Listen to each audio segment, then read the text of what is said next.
Hindi pa nakalalabas ng Philippine Area of Responsibility ang binabantayang low pressure area. Isa pang LPA ang nabuo sa loob ng PAR. At sa harap niyan, nagpalabas na ng La Nina alert ang Pag-asa. Ang mga dapat tandaan ng ating mga kababayan, alamin natin kay Pag-asa Weather Specialist John Manalo. Magandang hapon sa ating mga taga-subaybay at ganun din sa ating anchor. At dito yung update natin para sa dalawang LPA na ating minomonitor sa kasalukuyan.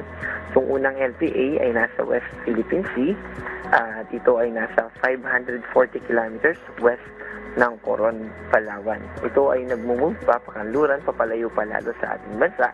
And posible na tonight or tomorrow ay nasa labas na ito ng Philippine Area of Responsibility at ito ay nananatiling unlikely. Ibig sabihin, sa ating analysis, hindi natin ito nakikita na magde-develop pa into tropical depression. At yung isa pa nating monitor na LPA ay malapit sa Bicol region. Ito ay nasa 220 kilometers east ng Daet, Camarines Norte. Ito naman ay nag-move pa northwest, babaybayin niya yung coastal areas natin and then papasok siya papunta sa extreme northern Luzon. At ito naman ay tinaas na natin sa medium chance. Ibig sabihin, hindi pa natin nakikita na magde-develop ito sa isang ganap na bagyo sa loob ng 24 oras. Pero beyond that or after that 24 hours ay posible na ito ay maging bagyo. At kung maging bagyo man ito, papangalanan natin ito na Mirasol. At itong ang LPA na nasa bandang Bicol region ay nakakaapekto at nagdadala ng maulap na kalangitan at mataas na chance ng mga pag-ulan dito sa Bicol region, Central and Eastern Visayas, Aurora, Quezon, Rizal, Bulacan, Nueva Ecija, Quirino at Nueva Vizcaya. Samantala, yung extension naman ng kaulapan na associated sa LPA na nasa West Philippine Sea ay nakakaapekto dito sa Metro Manila, Mimaropa, natitirang bahagi ng Central Luzon, natitirang bahagi ng Calabarzon at natitirang bahagi ng Visayas. Also, nakakaapekto pa rin sa atin yung easterlies kaya magiging maulap pa rin dito sa natitirang bahagi ng Cagayan Valley.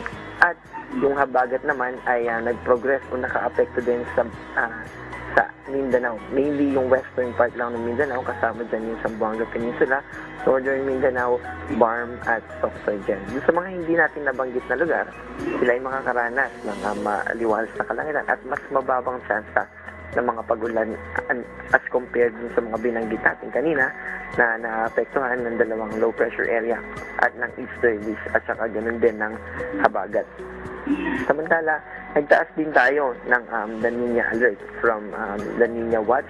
Ngayon ay naka-La Nina alert na tayo. Ibig sabihin, about 70% kaya nakikita natin na magpo-progress o posible na tumaas tayo sa La Nina condition. At yung magiging epekto nitong kapag naging La Nina na siya o ganap na La Nina, even kahit La Nina watch, ay posible nito na mas ma-shift or mas makakontribute itong La Nina condition towards mas maraming mga pag-ulan sa ating bansa. At ganoon din naman, yung epekto niya when it comes to sea surface temperature, dahil mas mainit yung malapit dito sa ating bansa, ay mas tumataas din yung chance ng mga formation ng mga circulation, low pressure area or mga bagyo.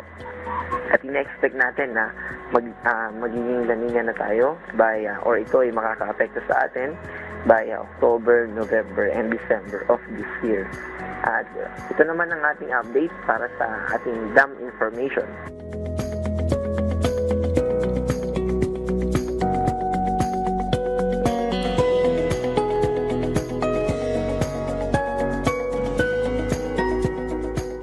John Manalo, mag-ingat po tayo.